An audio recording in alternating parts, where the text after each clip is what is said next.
welcome to another episode of Entrepreneurs on Fuego. I have with me, get closer, man. Nice. I like that tattoo. Friday. We're talking with Amy Donohue with, I love your industry. I love my industry. Not that I ever inhaled or anything, but Why not?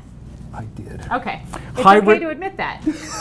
Of course it is. It's legal, right? For medicinal purposes or something. Hybrid social, my new best friend. You got to be my new best friend. Everybody says that to me every single day. I have a lot of best friends. Amy Donohue's in the house. We're being Periscope live today as well. And so we're going to get all kinds of questions and everything else if we have the time.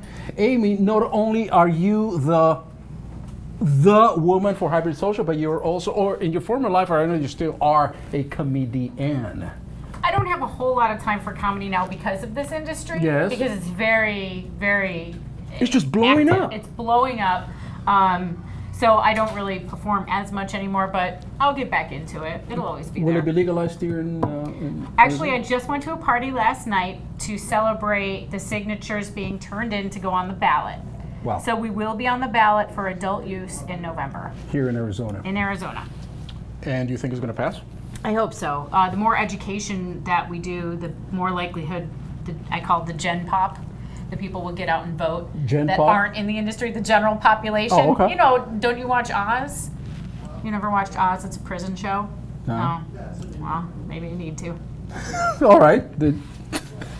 You got to educate me about all these things. So that's why you're there's here. so much to learn. Absolutely. So much Well, to learn. what can we learn about your business, about Hybrid Social, and about the cannabis industry that you're in right now? Well, I've been doing social media for 10 plus years, Yeah. since MySpace. I'm Yeah. a comic, I was a radio DJ. I Is that built still around? a great following. It is.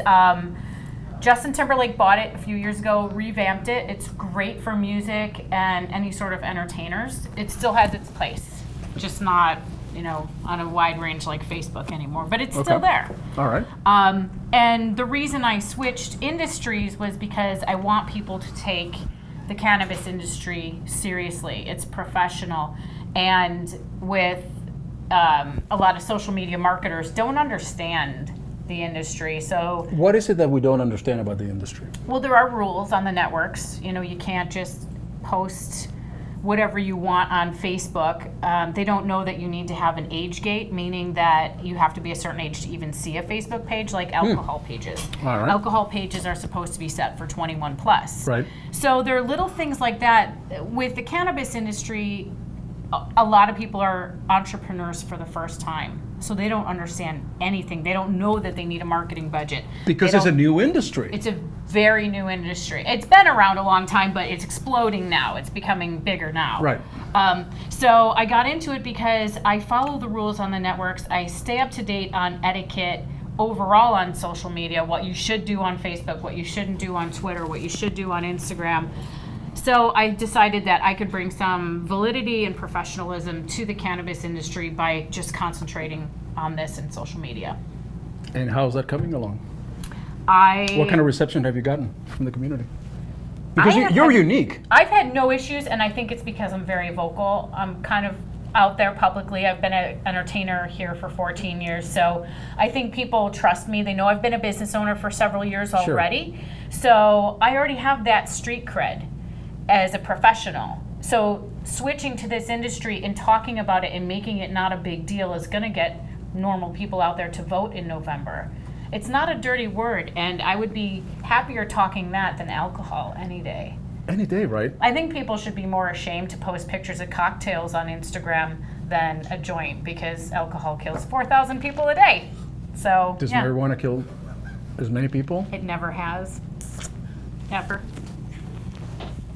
Yet we compare it to the dangers and the perils of alcohol, don't we?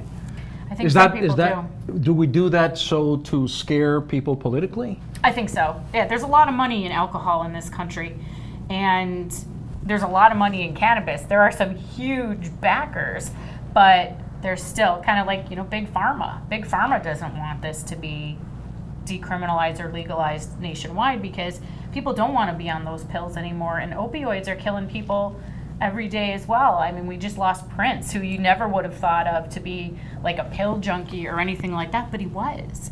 because you get so addicted to these opioids. And now this is something that's healthier for your body. It doesn't hurt your organs or anything like that. I got to show this, man, because this isn't it great? I mean, you're so creative. This. I mean, all right. So this is the front of your business card, right? And then this is the back of your business card. It says hi. Hi. I think it's just genius, man. Yeah, we actually paid for that, but I didn't come up with that. I think it's great. Thanks. What is the biggest misnomer or misunderstanding that we have about the cannabis industry, aside from the fact that, from a political point of view, we've tried, I mean, ever since the 1930s with reefer madness and Right. all those things, to kind of just put cannabis on the same sentence as heroin and as other drugs that perhaps be very lethal. Or right. Well, I don't addictive. think that those should be in the same sentence at All all, right. because I don't look at it as a drug. I look at it as a plant that people have been using for thousands of years Yes. to heal people. And there are so many studies being done now. Like, there are more and more every day. Let's study it for Parkinson's. Let's study it for Alzheimer's. Let's study it for opioid addiction. So there's that. But on the other hand, people think that working in cannabis means we're just sitting around doing bong hits wearing Bob Marley t-shirts all day long. Whereas we do bong hits on the way into the meetings. We're extremely productive because we're doing sativas, which are, uplifting and creative. And then we go home and sit on the couch. Or we go out to eat afterwards, of course. So, how do you change that image? Is that part of your mission? Is to change that perception that people have about somebody like you, for instance? Is to change that perception? Is that part of your mission? Is that part of what you want to do? It is part of my mission because, like I said, I have a big following for a long time. People know I'm serious about everything I do. So by me being more vocal and doing interviews like this and talking on Facebook and Twitter and Instagram and Mass Roots about the industry is making it look professional and real. It's not this mystic club somewhere. Right. So I kind of look at it as a duty to just make it more normal. And I think part of it is that the perception that, all right, so here you have cannabis that, yes, indeed, it helps people. I mean, it's been medically proven to assist people with all sorts of different pains and chronic pain and diseases and so forth. That's fine, and that is being medically approved. But there's another side that says, well, I mean, from a recreational point of view, we don't want that, or we want to limit the amount of use or the amount that you can carry, on you, et cetera, et cetera. And of course, in Europe, ever since I can remember, I was in Holland when I was 14 years old, and they had this, cannabis bars back then. And that was a long time ago. How violent is it there? I don't know. Probably not that violent. Okay. No, when you have prohibition, that's when violence. Think of the 1920s and prohibition of alcohol. When you restricted something to be Yep. otherwise legal, that's when the undermarket came in. Exactly. So by legalizing marijuana, then you're positing that underground market will probably, if not disappear, nothing ever disappears, Right. It'll but always rather be there. diminish it. But it's got to go that way. I mean, we need that to happen because it's not hurting anybody by not being. I don't even know if I say that the right way. Let's go on to the next question. Edit that part out. Cut that part out. We don't cut here. We don't edit anything here. Is this going to be live? Of course. No, it's Hey, not. I heard you talking to the lady before me. Oh, really? Yep. She was very nice. Yes. As you are. Right. Tell me about your tats. My tattoos, this one is my baby. I donated my kidney 5 years ago because of a tweet. Oh my goodness. And it was to a little Hindu lady, so there's a little bindi on the forehead, and we made the kidney dark brown because she's dark brown, because she's from India. So look at you. You're just a giver, a humanitarian. I've always been that way. You gave your kidney. How do you feel? I mean, I'm fine. There's you're nothing fine? wrong with me. I'm actually just about finished with a documentary about it, just to show that I still have a normal life. I can still eat whatever I want. I climb mountains. There's nothing wrong with me at all. I'm probably healthier than most people because I pay attention to it now, because I've seen so many sick people on dialysis. And if we had to talk about the rest of your test, we'll probably be here until 3 o'clock. It's about noon right now. But, I'll take your word for it. Maybe you can just send us a little snippet as to what the description and the photo of the different tests. This one's a and everything phoenix. else. I've been here for 14 years, and I kind of look at my life as kind of like a phoenix as well. So they all have a story. The hardest part about what you do now, what is it?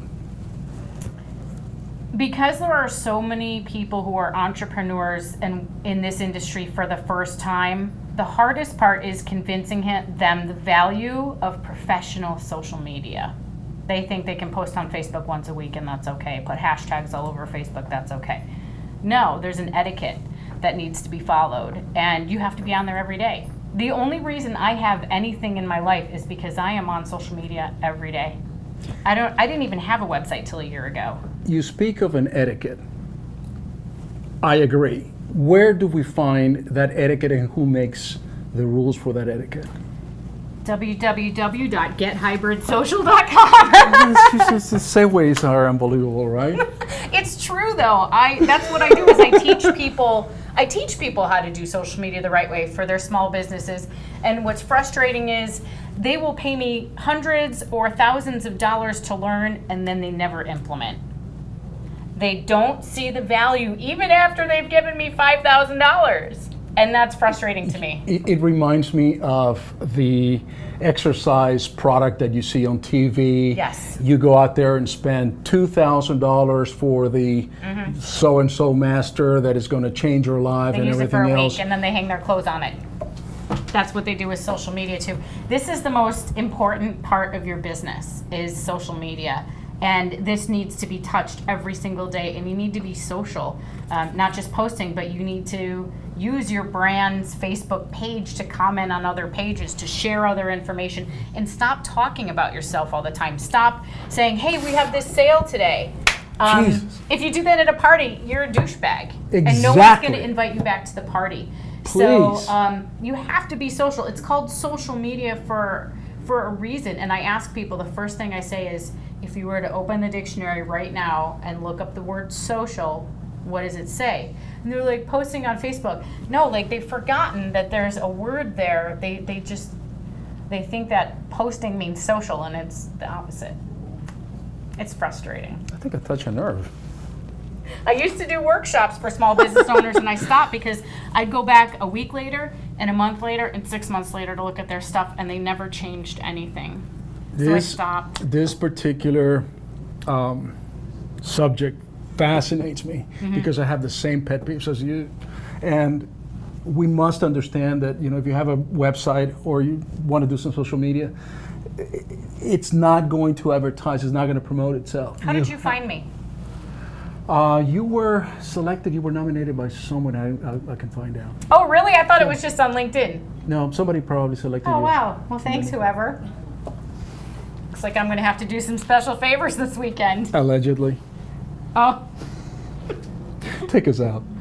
You can just say we're out, and that'll be cool.